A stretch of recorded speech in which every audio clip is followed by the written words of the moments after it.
Hi guys, welcome back to my channel and this is my third lecture video English subject DLED second semester unit first जिसके कुछ topic रह गए थे जिनके बारे में हम बात करने वाले हैं। आज हम दो टॉपिक कवर करेंगे, डॉक्टर वेस्ट का new method and second one is language games और we can say language skills. तो शुरू करते हैं।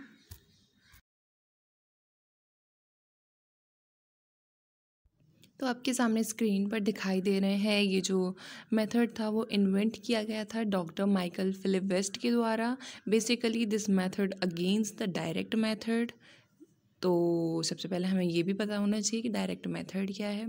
डायरेक्ट मेथड में हम कभी भी मदर टंग को वैल्यू नहीं करते, मतलब इस मेथड को विदाउट मदर टंग बच्चों तक ट्रांसफ़र किया जाता है और किसी भी ट्रांसलेट मेथड का भी यूज़ नहीं करते।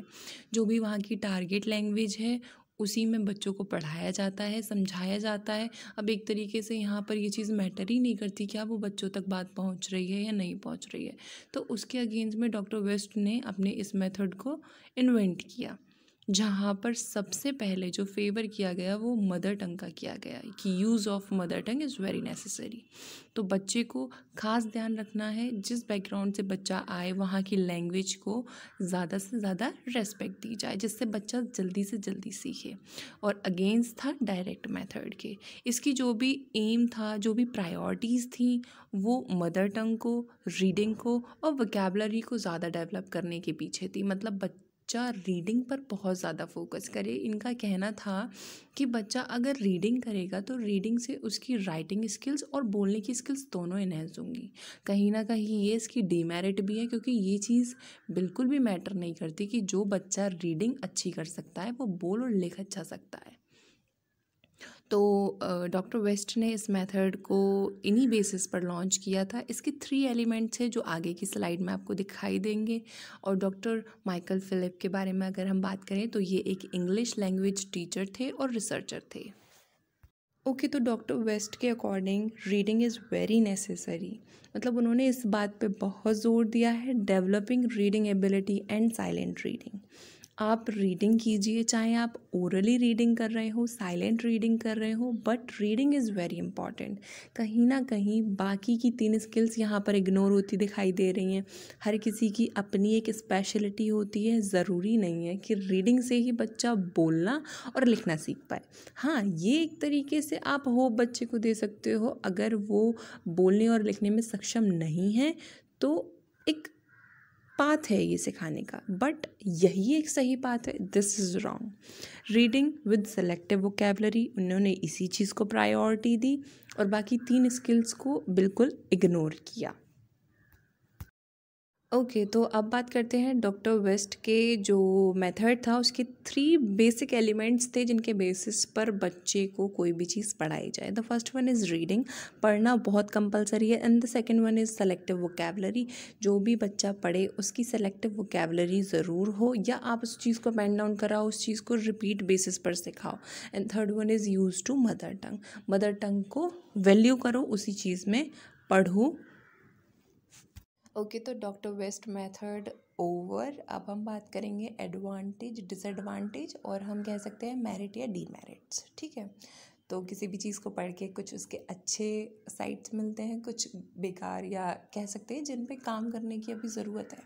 तो एडवांटेज की अगर हम बात करें तो इंडिपेंडेंट रीडिंग। जी हाँ, एक तरीके से पढ़ने के मामले में पूरी स्वतंत्रता है बच्चों को कि वो अपनी मदर टंग को फॉलो करते हुए उस चीज़ को पढ़ सकते हैं। कहीं ना कहीं जो भी एक्सरसाइज हैं, जो भी चैप्टर्स हैं, वो बच्चे के लिए इजी होंगे, क्योंकि डेली अगर उस चीज़ की रीडिंग करेंगे एक समय पे वो दिमाग में फिट हो जाएगा, क्योंकि आप रट्टाफिकेशन कर रहे हो। कहीं ना कहीं ये चीज़ डीमेरिट भी है, क्योंकि किसी भी चीज़ को आप अगेन एंड अगेन पढ़ोगे आपको वो चीज़ याद रह जाएगी। आप उस चीज़ को समझ नहीं रहे हो, आप केवल उसे पढ़ रहे हो। Okay, student enhance with vocabulary और रीडिंग। ऑब्वियस सी बात है, जब आप किसी चीज़ को पढ़ रहे हो वहाँ आपको कई सारे ऐसे वर्डफुल मीनिंग्स मिल रहे हैं जिनको आप पेन डाउन कर रहे हो या नई नई चीज़ों, नए नए वर्ड्स को सीख रहे हो। ठीक है, अगर डिसएडवांटेज की बात करें तो रीडिंग पे इतना फोकस चला गया कि लिसनिंग, राइटिंग, स्पीकिंग बिल्कुल इग्नोर हो गई। डॉक्टर वेस्ट का मानना था कि रीडिंग एक तरीके से शॉर्ट मेथड है स्पीकिंग एंड राइटिंग का। मतलब बच्चा अगर पढ़ रहा है किसी चीज़ को तो वो बोलने और लिखने में अच्छा होगा, but this is the wrong way. ये चीज़ आप भी बखूबी समझ सकते हो कि हर किसी की अपनी क्वालिटी है। कोई बच्चा पढ़ने में बहुत अच्छा होता है, कोई बोलने में बहुत अच्छा होता है, और किसी किसी की राइटिंग स्किल्स बहुत ज़्यादा डेवलप होती है। तो कोई भी एक स्किल्स के बेसिस पर बच्चा बाकी अदर स्किल्स को नहीं सीख सकता। हर किसी को हर स्किल्स पर काम करने की नीड है। अब बात करेंगे लैंग्वेज गेम्स की और लैंग्वेज स्किल्स की। ठीक है, तो भाषा का जो खेल है उसके थ्रू हम बच्चे के अंदर डेवलप करेंगे लैंग्वेजेस को। अ काइंड ऑफ लैंग्वेज मतलब बच्चा टीचर्स की भाषा भी समझे और वह अपनी बात भी टीचर्स तक पहुंचा सके। बच्चों को सिखाने का सबसे ज़्यादा आसान जो तरीका होता है उसके अंदर थिंकिंग डेवलप करने के लिए, उसकी अंडरस्टैंडिंग को डेवलप करने के लिए वो चीज़ होती है गेम्स, स्पेशली जो उनको बहुत ज़्यादा अट्रैक्ट करता है और एक क्रिएटिव वे है बच्चों को सिखाने का।